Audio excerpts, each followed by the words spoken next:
Okay, so this deep dive, it's a little spicy. We're not just talking about a sex tape leak, Yeah. but how it might reveal a power struggle in one of the world's longest-running dictatorships, Equatorial Guinea. Our main source is a BBC News investigation. It's pretty interesting because they had to rely on exiled journalists and activists to get the story. Right, because in Equatorial Guinea, independent media basically doesn't exist. So that lack of information really adds another layer to this whole thing. Yeah, it definitely does. So let's give everyone some context. Equatorial Guinea, small Central African nation, super rich in oil, but most of the wealth, it's in the hands of a tiny elite. And at the top, we have President Teodoro Obiang Nguema. He's been in power since 1979. Wow, 45 years. That makes him the world's longest serving president. And that's actually a key factor in all this. So the scandal involves hundreds of explicit videos featuring Baltasar Ebang Engonga.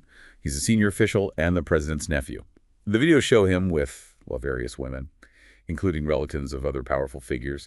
These videos were leaked online, and they went viral pretty quickly. Yeah, and the fact that they feature people connected to the ruling family, that's what makes this more than just some personal thing. It raises questions about, alliances, rivalries, the whole balance of power in that family. Right, and the government. Yeah. They reacted right away. The vice president, who was another one of Obiang's sons, he called on telecom companies to try and stop the videos from spreading. You can tell they were worried by how much they tried to control the story. Definitely. I think they knew how much damage this scandal could do, not just to Mr. Engonga, but to the whole regime. Right, and here's where things get interesting. It wasn't just the videos.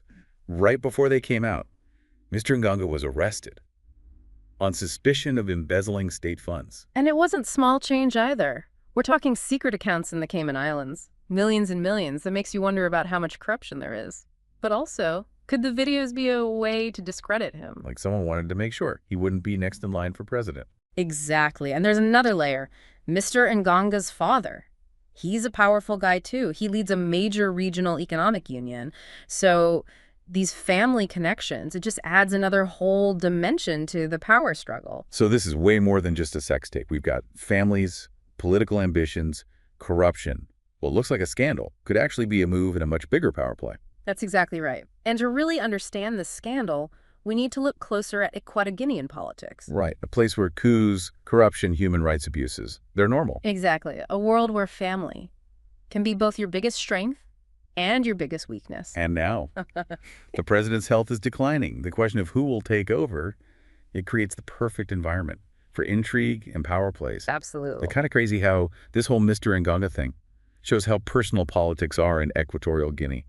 It's not just policies, it's family rivalries, all those deep loyalties. Yeah, it's wild how this scandal blurs the lines between someone messing up and political maneuvering. Those videos, they were first shared on Telegram, a platform known for adult content. But they were intentionally spread everywhere. It wasn't a quiet leak. It was meant to do as much damage as possible. Yeah, it definitely caused a stir. From Telegram. The videos ended up in WhatsApp groups within Equatorial Guinea. And suddenly, everyone was talking about it. Yeah, the government couldn't ignore it. The vice president trying to stop the videos. It was damage control for sure, but it was too late. The scandal was already out there. Like the genie was out of the bottle. Yeah. And even though the vice president called for an investigation, a lot of people think the leak came from within the security forces. Yeah, that wouldn't be surprising. Given how paranoid and controlling the regime is, it's common for authoritarian governments to use their own security people to target their rivals. That's like a messed up game. You never know who's really on your side. That's it, exactly. And in this game, information is the most powerful weapon. You can use it to make your rivals look bad. You can manipulate people and stay in control. And now, the police are encouraging the women in the videos to file complaints against Mr. Engonga. They're saying it's a crime against these women, focusing on sharing intimate images without consent. Oh, that's a clever move. By shifting the focus to what Mr. Engonga did to these women, they can take attention away from the corruption and power struggles within the government. Yeah, it feels like they're trying to distract us from the real story, the instability within the regime itself. It makes you wonder, are they really trying to protect the women? Or is this just another way to discredit Mr. Engonga and take him out of the running for president? Which brings us back to why. Why would Mr. Engonga even make those recordings? It seems so risky, especially for someone in his position. That's the question, isn't it? Some people think he might have used them as leverage, like blackmail. Others think he just didn't think they'd get leaked, which seems naive considering the political climate. It's a mystery, for sure. But no matter the reason, those leaks have had a big impact, especially within the ruling family. Right, remember, Mr. Engonga is not just the president's nephew. He's also the son of a really influential person, the head of the Central African Economic and Monetary Community. So there are multiple power players here, each with their own ambitions and loyalties. And some activists think the vice president, to become president, is getting rid of anyone who could stop him from taking over, both inside and outside the family. And that's what makes this so scary. It shows that in a system like Equatorial Guinea's, even family won't protect you. It's a dangerous game. It's easy to focus on the juicy details, but we can't forget there are real people affected by these power struggles. There's a human cost to these political games. Absolutely. And it's not just the individuals involved. This scandal is raising concerns about a crackdown on social media and dissent.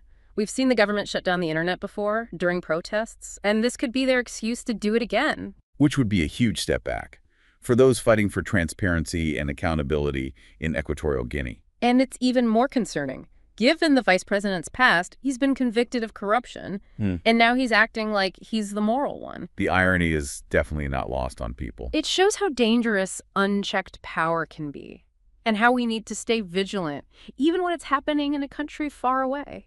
What happens in Equatorial Guinea can affect the whole region and even the world. That's a good point. It's easy to think this is just a scandal happening somewhere else, but it reminds us that we're all connected. Exactly. And in part 3, we'll look at how this scandal has grabbed the world's attention and what it could mean for the future of Equatorial Guinea. It's wild, right? It started with a sex tape, and now everyone's talking about power corruption, the future of Equatorial Guinea. Yeah, it shows how the internet can take something small and make it a global thing. The scandal, it really tapped into something that people everywhere relate to, the desire to see what's really going on behind the scenes of power. Yeah, it's like people wanted to see how the other half lives. Exactly. And it's crazy. People who had never heard of Equatorial Guinea were suddenly Googling it, trying to understand this whole thing. It even trended higher than the U.S. election on X for a while. Wow. That's something. Yeah, it was wild. Well, I get it. It's like a drama, wealth, power, betrayal scandal. Right. But for people who've been working for years, to expose the human rights abuses and corruption there, this sudden global attention, it must be complicated. Oh, definitely. It's a chance to finally shine a light on what the people in Equatorial Guinea are going through. But there's also the risk that everyone will just focus on the scandal and not the real problems. For people are hooked on the drama, but they're missing the bigger picture. Yeah, exactly. And that's why it's so important for journalists and activists to tell the story in a way that goes beyond the sensational stuff. We need to use this moment to help people understand the real Equatorial Guinea. Which is what we've tried to do in this deep dive. We went beyond the headlines, looking at the family ties, political ambitions, power struggles. Right, and we also talked about the potential consequences, like a crackdown on social media and dissent, which is a scary thought. Not just for Equatorial Guinea, but for the whole world. Because this isn't just about one guy's mistakes. It's about what happens when power goes unchecked, how it hurts democratic institutions, and the fight for human rights. Exactly. It's a reminder that even a country far away can have an impact on everyone. What happens in Equatorial Guinea matters for the people there and for everyone fighting for justice. So as we finish up, here are a few things to remember. Even small events can have big consequences. Always look past the headlines and find the real story. And we all have a part to play in making sure those in power are held accountable, no matter where they are. And keep learning about Equatorial Guinea. There are lots of resources online, reports from human rights organizations, investigative journalists who are risking their lives to tell the truth. Thanks for joining us. We hope this deep dive gave you a new way to think about this story. Stay curious, keep asking questions, and remember, knowledge is power.